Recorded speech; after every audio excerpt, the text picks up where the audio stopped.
Hi hello ನಮಸ್ತೆ friends, welcome back to SK cooking channel.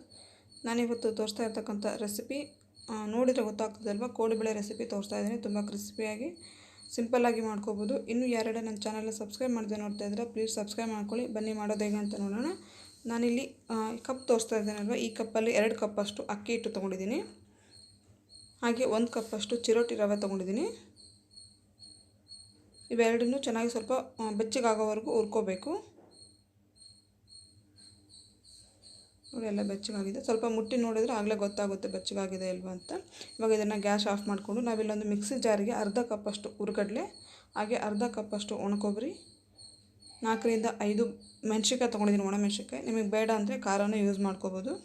ಇದನ್ನೆಲ್ಲ piece ಮಾಡಿ ಹಾಕ್ಕೋಬೇಕು. ಹಾಗೆ ನಾನು ಇಲ್ಲೊಂದು ಕರಿಬೇವು ತೊಗೊಂಡಿದ್ದೀನಿ. ನಿಮಗೆ ಹಸಿ ಕರಿಬೇವು ಇಲ್ಲ ಅಂದರೆ ಒಣ ಕರಿಬೇವು ಯೂಸ್ ಮಾಡ್ಬೋದು. ಇದನ್ನೆಲ್ಲ ಚೆನ್ನಾಗಿ ಪೌಡ್ರ್ ಮಾಡ್ಕೋಬೇಕು. ನೋಡಿ, ಎಲ್ಲ ರೆಡಿಯಾಗಿದೆ. ಇದನ್ನು ನಾವಿಲ್ಲಿ ಹುರಿದಿರ್ತಕ್ಕಂಥ ಹಿಟ್ಟು ತಣ್ಣಗಾಗಿದೆ. ಇವಾಗ ಇದಕ್ಕೆ ನಾನು ರುಚಿಗೆ ತಕ್ಕಷ್ಟು ಉಪ್ಪು ಹಾಕ್ಕೊತಾ ಇದ್ದೀನಿ. ಹಾಗೆ 1 ಸ್ಪೂನಷ್ಟು ಜೀರಿಗೆ, ಹಾಗೆ 1 ಸ್ಪೂನಷ್ಟು ಓಂಕಾಳು, ಈ ರುಬ್ಬಿರ್ತಕ್ಕಂಥ ಪೌಡ್ರ್ ಹಾಕ್ಕೋಬೇಕು. ಇದನ್ನೆಲ್ಲ ಚೆನ್ನಾಗಿ ಮಿಕ್ಸ್ ಮಾಡ್ಕೊಳ್ಳೋಣ. ನಿಮಗೆ ಟೇಸ್ಟ್ ಇವಾಗೆ ನೋಡ್ಕೋಬೋದು. ಖಾರ ಅಥವಾ ಉಪ್ಪು ಏನಾದರೂ ಕಡಿಮೆ ಆಗಿತ್ತಂದರೆ ಹಾಕ್ಕೋಬೋದು. ನಾನಿಲ್ಲೊಂದು 4ರಿಂದ 5 ಟೇಬಲ್ ಸ್ಪೂನಷ್ಟು ಎಣ್ಣೆ ಬಿಸಿ ಮಾಡಿ ಇಟ್ಕೊಂಡಿದ್ದೆ, ಅದನ್ನು ಹಾಕ್ಕೊತಾ ಇದ್ದೀನಿ. ಇದನ್ನೆಲ್ಲ ಚೆನ್ನಾಗಿ ಮಿಕ್ಸ್ ಮಾಡ್ಕೊಳ್ಳೋಣ.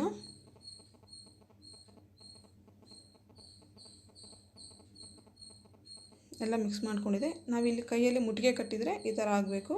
ಆವಾಗ ಕೋಡುಬಳೆ ಅನ್ನೋದು ಕ್ರಿಸ್ಪಿಯಾಗಿ ಬರುತ್ತೆ. ನನಗೆ ಇಲ್ಲಿ ಸ್ವಲ್ಪ ಖಾರ ಕಡಿಮೆ ಅನಿಸುತ್ತೆ ಅಂದ್ಬಿಟ್ಟು ಒಂದು ಅರ್ಧ ಟೇಬಲ್ ಸ್ಪೂನಷ್ಟು ಖಾರ ಹಾಕ್ಕೊತಾ ಇದ್ದೀನಿ. ಇವಾಗ ಇದಕ್ಕೆ ಸ್ವಲ್ಪನೇ ನೀರು ಹಾಕ್ಬಿಟ್ಟು ಮಿಕ್ಸ್ ಮಾಡಿ ಇಟ್ಕೊಳ್ಳೋಣ. ಮಿಕ್ಸ್ ಮಾಡ್ಕೋಬೇಕು. ನೋಡಿ, ಎಲ್ಲ ಚೆನ್ನಾಗಿ ಮಿಕ್ಸ್ ಮಾಡಿದ್ದೀನಿ. ಇವಾಗ ಇದನ್ನೊಂದು 5 ನಿಮಿಷದಷ್ಟು ಮುಚ್ಚಿಟ್ಬಿಟ್ಟು ತೆಗೆದಿಟ್ಕೊಳ್ಳೋಣ. ರವೆ ಹಾಕಿರೋದ್ರಿಂದ ಸ್ವಲ್ಪ ನೆನ್ಕೊಳ್ಳುತ್ತೆ ಹಿಟ್ಟು. ನೋಡಿ, ಹಿಟ್ಟೆಲ್ಲ ಚೆನ್ನಾಗಿ ನೆಂದಿದೆ. ನಾವು ಚಪಾತಿ ಮಾಡ್ತೀವಲ್ವ, ಆ ಮಣಿ ಮೇಲೆ ಹಿಟ್ಟು ಸ್ವಲ್ಪ ಹಿಟ್ಟು ತೊಗೊಂಬಿಟ್ಟು ನಾವು ಕೋಡುಬಳೆ ಯಾವ ಆಕಾರದಲ್ಲಿ ರೆಡಿ ಮಾಡಿಕೊಂಡ್ರೆ ಆಯಿತು. ನೋಡಿ,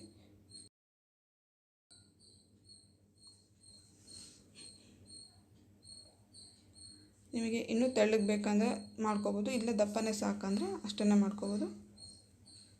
ಇವಾಗ ನಾವು ಇಲ್ಲಿ ಜೇಂಟ್ ಮಾಡ್ತೀವಲ್ವ ಎರ್ಜು, ಇದನ್ನು ಸ್ವಲ್ಪ ಗಟ್ಟಿಯಾಗಿ ಟೈಟ್ ಮಾಡಿಕೊಂಡ್ರೆ ಎಣ್ಣೆಯಲ್ಲಿ ಬಿಟ್ಕೊಳ್ಳೋದಿಲ್ಲ.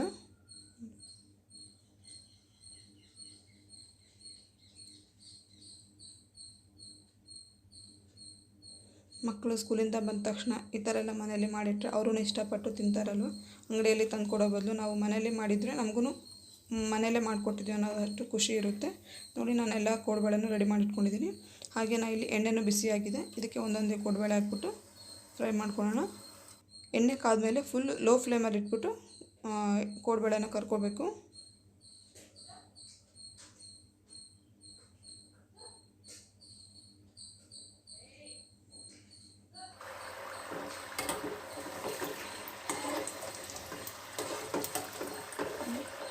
ಕರೆಕ್ಟಾಗಿ ಕಲರ್ ಎಲ್ಲ ಕರೆಕ್ಟಾಗಿ ಬಂದಿದೆ.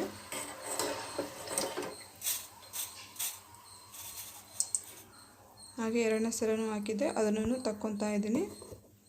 ನೋಡಿ, ನೀವು ಮನೇಲಿ ಟ್ರೈ ಮಾಡಿ ಕೋಡುಬಳೆ ರೆಸಿಪಿ ಹೇಗೆ ಬಂದಿದೆ ಅಂತ ನನಗೆ ಪ್ಲೀಸ್ ಕಮೆಂಟ್ ಮಾಡಿ ಹೇಳಿ. ವಿಡಿಯೋ ಇಷ್ಟ ಆದರೆ ಒಂದು ಲೈಕ್ ಮಾಡಿ, ಹಾಗೆ ನಿಮ್ಮ ಫ್ರೆಂಡ್ಸ್ಗೆಲ್ಲ ಶೇರ್ ಮಾಡಿ. ಇನ್ನೂ ಯಾರೆಲ್ಲ ನನ್ನ ಚಾನಲ್ ಸಬ್ಸ್ಕ್ರೈಬ್ ಮಾಡಿದರೆ ಪ್ಲೀಸ್ ಸಬ್ಸ್ಕ್ರೈಬ್ ಮಾಡ್ಕೊಳ್ಳಿ. ಮತ್ತೆ ಮುಂದಿನ ವೀಡಿಯೋದಲ್ಲಿ ಸಿಗೋಣ. ಅಲ್ಲಿವರೆಗೂ ನಮಸ್ಕಾರ ಫ್ರೆಂಡ್ಸ್.